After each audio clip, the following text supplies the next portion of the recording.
For loop in Python. ठीक है, जैसे फॉर लूप का यूज हम लोग सारे प्रोग्रामिंग लैंग्वेजेस में करते हैं, जो हाई लेवल प्रोग्रामिंग लैंग्वेज हो या लो लेवल प्रोग्रामिंग की कोई प्रोग्रामिंग लैंग्वेज हो, उसमें हम लोग फॉर लूप का जिस ढंग से यूज करते हैं उसी ढंग से हम लोग पाइथन में भी फॉर लूप का यूज करते हैं। ठीक है, पाइथन भी एक प्रोग्रामिंग लैंग्वेज है जिसमें हम लोग फॉर लूप का यूज करते हैं। ठीक है, अब देखते हैं इसमें हम लोग का एजेंडा। सबसे पहले हम लोग क्या पढ़ते हैं, introduction of for loop. Introduction पढ़ेंगे, फॉर लूप का क्या इंट्रोडक्शन है, यानी फॉर लूप के बारे में हम लोग जानेंगे। पहले इंट्रोडक्शन मतलब जानना, किसी के बारे में जानना, तो यानी फॉर लूप के बारे में हम लोग पहले जानेंगे। ठीक है, तो इसका इंट्रोडक्शन क्या है। In Python for loop is used to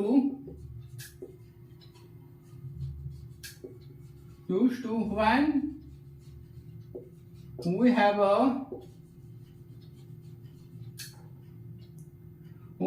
block of code, when we have a block of code which we want to,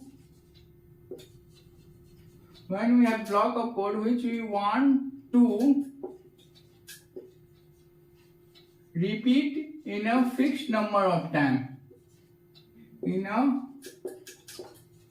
fixed number of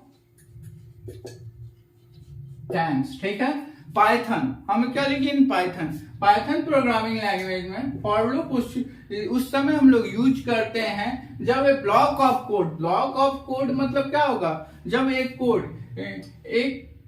जब दो इन्वर्टेड कोमा के अंदर जो कोड होता है उसी को हम लोग ब्लॉक ऑफ कोड करते हैं। ठीक है, तो एक ब्लॉक ऑफ कोड जो है which we want to repeat, जिसको हम लोग को रिपीट करना होता है, यानी बार बार उसी को लाना होता है। रिपीट बार बार एक ही चीज को लाने को हम लोग रिपीट करते हैं। ठीक है, in a fixed number of time, यानी वो एक टाइम के अनुसार, जैसे हम लोग को 1 से 10 तक प्रिंट करना हो तो यहाँ 10 तक ही प्रिंट कर सके, इसी को हम लोग फिक्स्ड नंबर ऑफ टाइम्स कहेंगे। ठीक है, किसी चीज को एक फिक्स्ड नंबर ऑफ टाइम्स के लिए रिपीट करवाना हो तो उसी के लिए हम लोग फॉर लूप का यूज करते हैं। ठीक है, अब आता है फॉर लूप का जो यूज होता है वो कैसे होता है। पाइथन में सारे प्रोग्रामिंग लैंग्वेज में फॉर लूप का यूज करने के लिए अलग अलग तरीका है, बट पाइथन में फॉर लूप का हम लोग कैसे यूज करते हैं इसके बारे में जाने। पाइथन में हम लोग फॉर लूप का यूज करते हैं, सबसे पहले हम लोग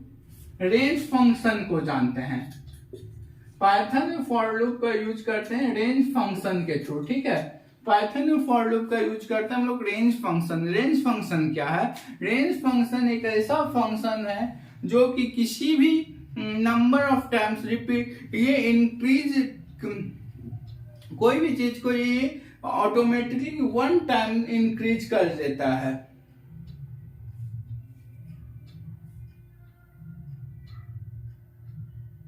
ठीक है, 1 time automatically by default increase कर देता है। यानी अगर हम फॉर लूप में किसी चीज को i++ देकर व्हाइल लूप में अगर हम लोग को इंक्रीमेंट करवाना होता था तो हम लोग i++ देकर इंक्रीमेंट करवाते थे, बट फॉर लूप में अगर हम लोग को इंक्रीमेंट करवाना होगा तो i++ नहीं देंगे, सीधे रेंज फंक्शन उसमें लिखा रहता है, रेंज फंक्शन के थ्रू वो एक नंबर ऑटोमेटिकली इंक्रीज करा देगा। ठीक है, अब देखते हैं, ये तो हम बोल दिए रेंज फंक्शन के थ्रू ऑटोमेटिकली इंक्रीज करा देगा। अब इसका सिंटैक्स देख लेते हैं, सिंटैक्स एक्चुअली है क्या फॉर लूप का।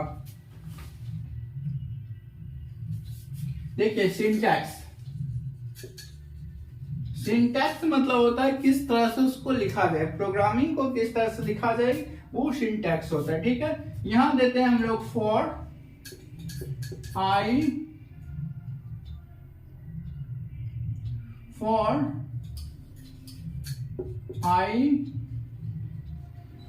range for I range 11। ठीक है, ये हम और प्रिंट आई कर देते हैं।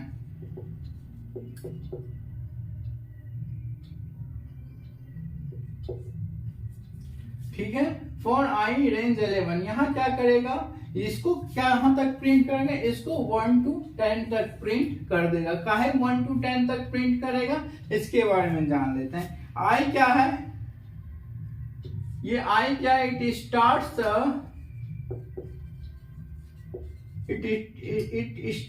फ्रॉम 1 to 10, ठीक है। ये जो है 1 to 10 नंबर को स्टार्टिंग पॉइंट हुआ है, ठीक है। कोई भी आई जो है यहाँ है 1 to 10 का स्टार्टिंग पॉइंट हुआ, ये आई यहाँ 1 जो है स्टार्टिंग वैल्यू देते हैं, इसको हम लोग स्टार्टिंग वैल्यू। एक चीज देख लेते हैं पहले, सबसे पहले ये चीज समझ लेते हैं हम लोग। इससे पहले हम लोग को अगर प्रोग्राम दिया हो 1 to 10 को फॉर लूप में हम लोग को प्रिंट कराना है, इसको जो है फॉर लूप में प्रिंट करवाना है ये 1 to 10 को, तब इसका हम लोग कैसे प्रोग्राम बनाएंगे। तो सी डायरेक्ट ये फॉर आई देखेंगे, आई क्या लगता है, इट स्टार्ट फ्रॉम 1 to 10, यानी आई जो है 1 से 10 तक का स्टार्टिंग पॉइंट होगा। जो हम लोग 1 to 10 या स्टार्टिंग कराएंगे उसी का स्टार्टिंग पॉइंट होगा आपका आई। रेंज क्या होगा, रेंज 1 से 1 से 11 तक। हम क्या बोले हैं, रेंज में +1 ये ऑटोमेटिक इंक्रीमेंट कर देगा, ये जो +1 है ये ऑटोमेटिक इंक्रीमेंट करेगा, यानी प्रिंट आई, फिर यहाँ प्रिंट आई कर देगा। तब इसका क्या निकलेगा, 1 2 3 4 5 6 7 8 9 और 10। यहाँ 11 है, 11 इसलिए नहीं होगा क्योंकि यहाँ एक 11 इक्वल टू अगर हम लोग यहाँ यूज करेंगे तब 11 होगा, अगर हम लोग इक्वल टू नहीं यूज करेंगे तो 11 नहीं होगा। काहे कि ये 1 + 1 2 होगा, 2 + 1 3 होगा, 3 + 1 4 4 + 1 5 6 + 1 7 7 + 1 8 8 + 1 9 9 + 1 10, ऐसे ऐसे करके ये प्रिंट करते जाएगा। यहाँ हम लोग को i++ लिखने की जरूरत नहीं पड़ती है, यही होगा फॉर लूप में, ठीक है। अब एक चीज हम लोग देखते हैं,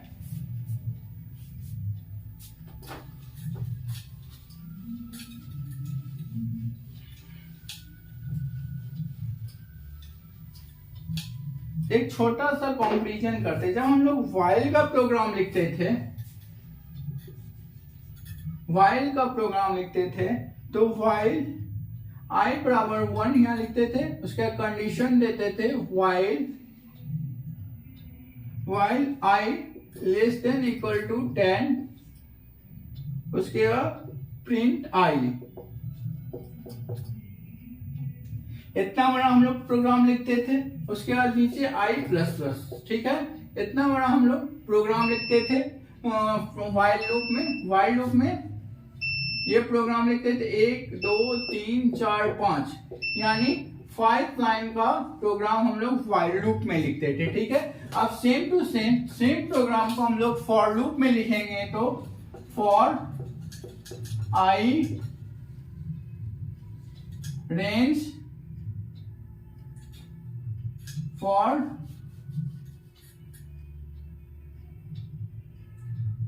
i रेंज, उसके बाद लिखेंगे हम लोग i11, उसके बाद i++।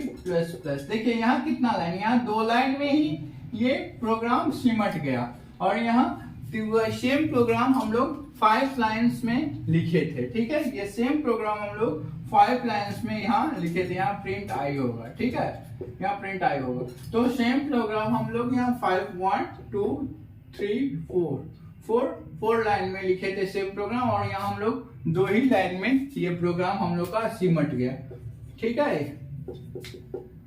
तो फॉर लूप में प्रोग्राम बनाना in comparison with while loop वो बहुत इजी है और आसान है, ठीक है। आज के वीडियो ट्यूटोरियल में फॉर लूप का वीडियो ट्यूटोरियल इतना ही। मेरे ख्याल से आप लोग को ये वीडियो ट्यूटोरियल समझ में आया होगा, ठीक है। अगर नहीं समझ में आया हो तो हमको कमेंट करके बतला सकते हैं हमको क्या नहीं समझ में आया, ठीक है। तो अगर आप लोग को ये वीडियो ट्यूटोरियल अच्छा लगे तो इसके लाइक एंड सब्सक्राइब जरूर कर दें।